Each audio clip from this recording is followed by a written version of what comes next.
Mga butas sa lupa. Bakit biglang naglitawan? Hindi ko pa na-experience yung sinkhole. Baka pag kami pumunta doon, malunod kami. Baka biglang lumaki. Narinig niyo na bang salitang sinkhole? Kung hindi pa, siguradong may napadaan na sa feed nyo na larawan nito matapos ang malakas na lindol. Ano nga ba ang sinkhole? Kabi-kabila natagpo ang sinkhole sa Cebu ilang araw matapos sa malakas na lindol. Iba't ibang laki, pati na ang lalim. Ang ilan pa sa may dagat pa nakita. Bumubulwak ko. At ang pagbulwak ng tubig para bang umabot na rin sa Valenzuela. Alam mo ba kung ano yung sinkhole? Tumatakbo ka. Apo, Katatapos ng lindol, nakakita ka ng sinkhole. Anong gagawin mo? tumatakbo, biglang may sinkhole sa harap Sinkhole, ko. sa harap mo. Oh. Ay, babalik ako.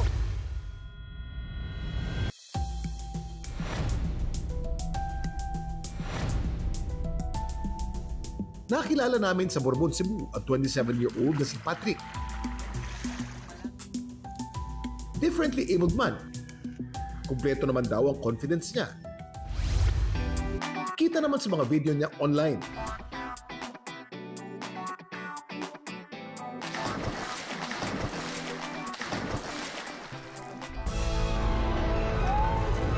Pero nung magkaroon ng magnitude 6.9 na lindol sa kanila, ang pagiging positibo niya sa buhay, niyanig ng sobrang takot. Hindi kami nakalabas sa sobrang takot namin. Nataranta na kami, hindi na lang kami, nakadapa na lang kami para iwas mahulugan yung ulo namin. Tapos yung iba nakalabas, kami hindi na. Hindi rin niya inaasang halos sinlakas din ito ng mga sumunod na aftershock. Pag aftershock na malakas-lakas na din, nagsama-sama na kami sa yung kapatid ko, tapos yung misis ko at saka anak ko, sama-sama kami pumuntang palabas para safe. Dami ng crack sa bahay namin. Nang kumalma na ang lupa, ilang araw matapos ang pagyanig, misteryoso naman daw na lumitaw ang mga butas sa lupa na kanya pang kinunan ng video.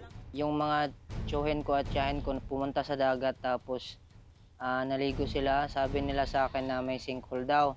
May bumubukal na butas sa dagat. Tinay ko i-check yung butas kung gaano kalalim. Hindi pa man daw nakaka-recover sa takot sa lindol. Dumagdag pa ang sinkhole sa kanyang pangamba.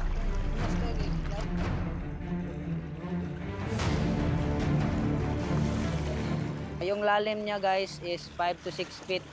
Yung tinatansya ko, mga mas may lalim pa sa loob. Pa-wide kasi yung butas. Kamangha-mangha at kahanga-hanga, pinusuan, sinira at community sa interes ng online universe. Pero bakit nga ba nag-viral ang mga video ito? Samahan niyo akong himayin at alamin ang mga kwento sa likod ng mga viral video at trending topic dito lang sa... Ang dami mong alam, Kuya Kim! At dapat, kayo rin, sa isang pista sa Agusan del Sur, kumaharurot ang mga e-bike sa Baw-Baw Racing. Nang biglang lumihis at mawala ng preno ang isang e-bike. Kumusta na kaya ang driver nito? Dumaan din ba sa feed nyo ang viral video na ito? Ngayon, nabiyak din. Ayan o. Isang prutas na malautak ang itsura. Ano kaya ang lasa? Isang sinkhole sa Cebu ang bigla dalang sumulpot malapit sa dalampasigan sa Borbon, Cebu. May kinalaman pa rito ang 6.9 deadly earthquake noong September 30. Pero ang tanong, bakit nagkaroon ng butas ang lupa? Narito po ang eksplanasyon ng eksperto. Ito po ay bato na tinatawag nating limestone. Ang limestone po ay maaring malusaw unti-unti ng mga acidic na tubig. Ang example niyan ay rainwater kasi ang rainwater is slightly acidic. So kapag po tayo ay ang isang rainwater ay pumasok sa mga fracture ng limestone at nag-crack sa limestone, mapapansin po natin dito na unti-unti niyang palalakihin yung mga fracture doon sa ilalim. At eventually, pag bumaksak siya, ay magiging sinkhole. Ang konsepto ng sinkhole ay pareho sa konsepto ng kuweba. Nagkakaroon ng dissolution o pagkatunaw ng malalaking bato dahil sa tubig ulan. At kapag lumaki na ang butas, ito'y nagiging kuweba na. Ang dami mong alam, Kuya Kim! Iba't iba rin ang makikita sa sinkhole. Meron po tayong mga lugar na kung saan bumaksak tapos na-expose yung groundwater. O yung, kung kundi naman, yung tubig dagat ay nandun sa ilalim. Kaya nakikita mo yung tubig ho sa ilalim. May sitwasyon naman na wala naman tubig, kaya just lupa lang nakikita natin sa ilalim. Ang tanong, may connection ba ito sa nangyaring lindol? Meron din. Kapag nayanig ang lupa, pwede rin ito mag-trigger ng pag-collapse o sinkhole. Ayon sa tala ng mga otoridad, 22 sinkholes na ang kumpirmadong nakita sa bayan ng San Remigio, Cebu. At may posibilidad pa raw na umabot ito ng mahigit 100 kung isasama ang mga hindi pa nakikitang butas. Posible din daw na magkaroon ng sinkhole sa dagat. Pero paglilinaw niya, ang tila pagkulo ng tubig mula sa butas. Pwede raw na dahil naman sa tinatawag na sand boil. Kapag nagkaroon tayo ng ground shaking, parang naliliquify o parang nalulusaw yung lupa dahil sa paghahalo ng tubig at saka buhangin. Kaya naman po, because of pressure also, itong mga sand natin ay tumataas at parang nagiging tinatawag nating sand boil. Kaya para sa mga tulad ni Patrick na curious sa sinkhole, tama bang ginawa nilang paglapit dito? Ano nga bang dapat gawin sakaling may makitang sinkhole sa paligid? Kung ako tatanungin ninyo, ay hindi ako lalangoy sa sinkhole. Unang-una, hindi natin alam kung anong nasa ilalim o gaano kalalim yung tubig sa ilalim. Kung ano ang kondisyon doon sa ilalim. Unang-una, hindi dapat natin tinatakpan mga sinkholes. Okay, that number one. Dahil kasi pag tinakpan natin yan, maaaring unti-unting tinakip natin bumaksak. Mas mabuti raw na hayaan na lang ito at maglagay na lang ng warning sign. Hindi rin daw dapat ito lapitan o languyan. Posible daw kasi may bitak ito o tension crack na pwede natin ikahulog. Safe na raw ang may 10 metro ang layo natin dito. Hindi dapat tayo nagtatapon ng mga basura.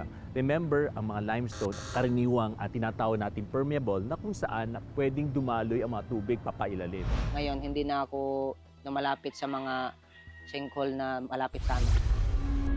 Paalala lang mga kapuso, bukod sa ulan at lindol, pwede rin magsanhi ng sinkhole ang human activities tulad ng construction at pagmimina. Kaya bilang ambag natin, palaging pangalagaan ang kalikasan para hindi malagay ang isang paa natin sa hukay. Dami mong alam, Kuya Kim.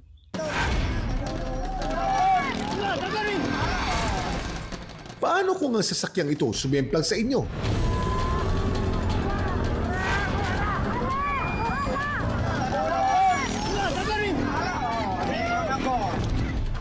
Bao-bao ang tawag ng ilan sa three-wheel vehicle na ito. E-bike o de baterya ang karamihan ng bao-bao. Ibig sabihin, limitado lang dapat ang speed nito. Pero bakit ang bao-bao sa video? Tila kaskasero nga nagmamaneho. Nakita kayong may nahulog na pasahero nila. Ang sasakyan na mukhang harmless sa una.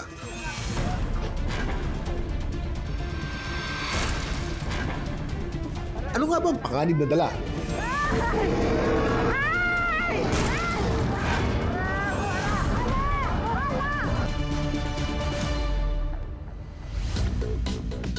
Taong 2020, kasagsagan ng pandemya nang dumami ang mga e-bike sa Pilipinas. Ang ilang mga Pinoy naghanap kasi ng alternatibong transportasyon dahil sa lockdowns at health protocols noon. Ang e-bike ay pinaandar ng rechargeable battery kaya hindi na kailangan ng gasolina. Mas cost-effective at mas compatible sa e-bike design. Kung ikukumpara sa gasolina ng motorsiklo, ang e-bike ay halos 10 times na mas mura kesa sa fuel cost. Ang isang charge kasi kayang umabot ng ilang araw depende sa gamit. Mas eco-friendly din daw ang e-bike kumpara sa motorsiklo dahil wala itong tailpipe emissions kaya nakakatulong ito sa pagbawas ng polusyon sa hangin. Pero ang e-bike na mukhang harmless sa una, may panganib din pala.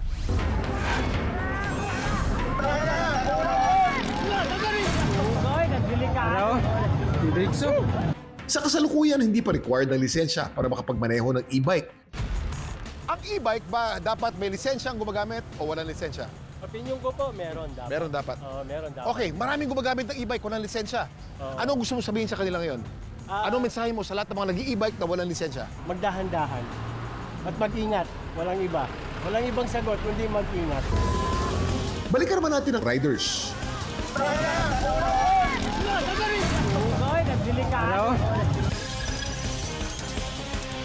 Dito sa Agusan del Sur, nakuna ng video.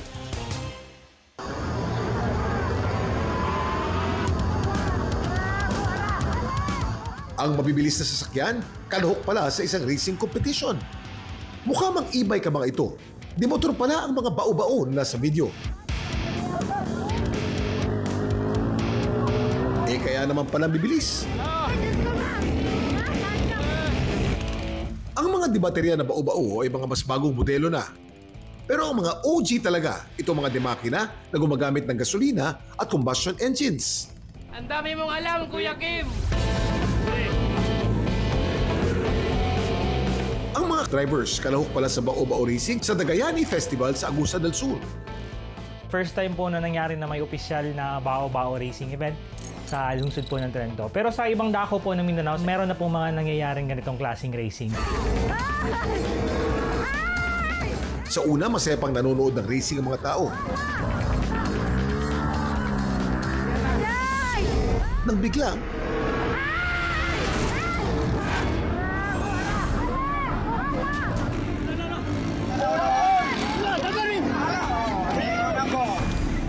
tuluyan na nga bang sumemplang ang bao-bao sa mga tao?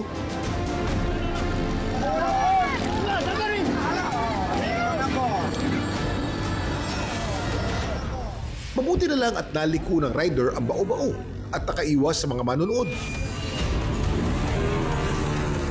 Wala naman pong nasaktan, pero makikita mo yung naghahalong saya at saka kabahan ng mga nanonood na muntik na talagang sagasaan ng mga nag-overshoot na bao-bao.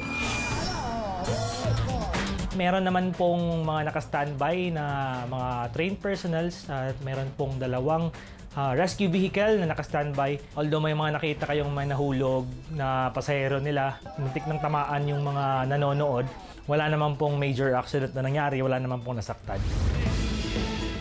Nakakatuwa mang manood ng kakaibang karera kagaya ng bao-bao. Dapat isaalang-alang ng mga gumagawa nito ay safety ng karamihan. Mapademakina o debaterya man ang minamanehong sasakyan. Tandaan ang tunay na power ay nasa disiplina at presence of mind ng driver.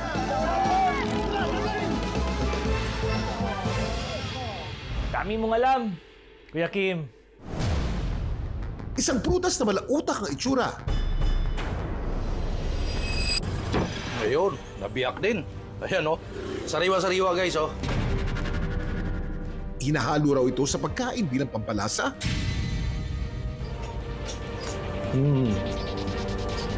Sarap.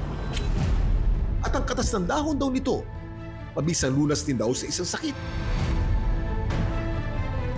Saan kaya ito matatagpuan?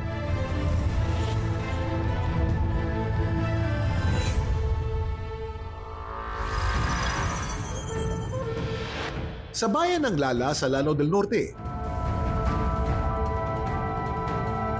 Makakatikim raw ng isang uri ng bunga na malautak ang itsura. Itong prutas na kung tawagin ay tabon-tabon. Ang tabon-tabon dito sa Barangay Baranding, hindi basta-basta itinatapon.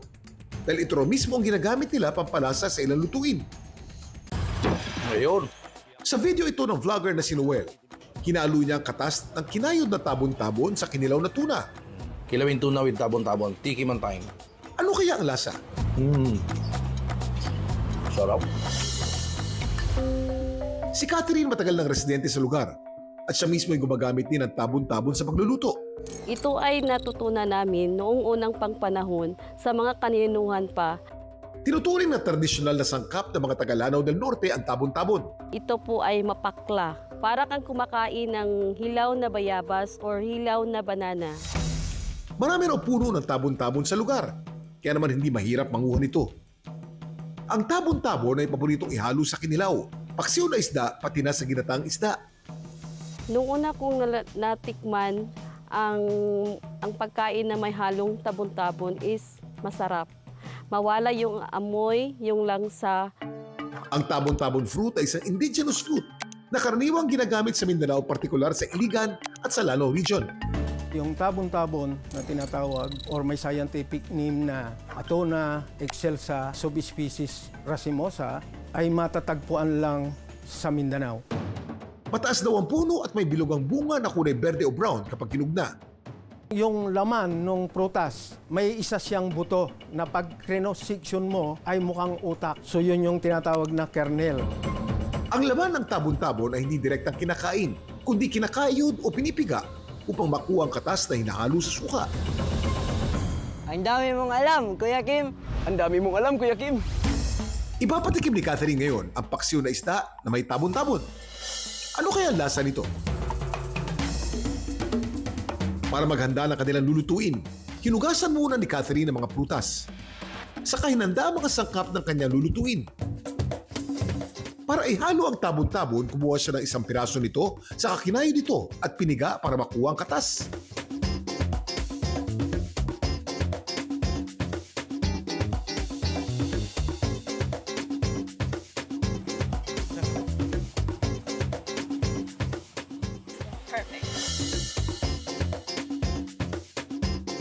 Ano pang hinihintay natin? Ipatikim na ang paksiw na isda with tabon-tabon.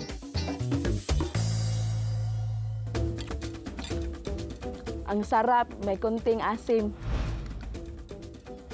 Malasang malasa. Pero ang mas nakakaintriga, may kakaibang gamit pa raw ang tabon-tabon. Lunas din daw ito sa diarrhea. Ayon sa ilang pag-aaral, ang inner bark ng puno ng tabon-tabon ay may antioxidant at antimicrobial properties. Pero nilinaw din ng eksperto na ongoing pang pag-aaral na magpapatibay sa health benefits ng tabon-tabon. May dalawa siyang compound. Yung isang compound niya is may antibiotic. Yung isa naman cytotoxic. Na kapag mura pa yung halaman, mahina yung antibiotic niya. Ibig sabihin lason ang mayroon.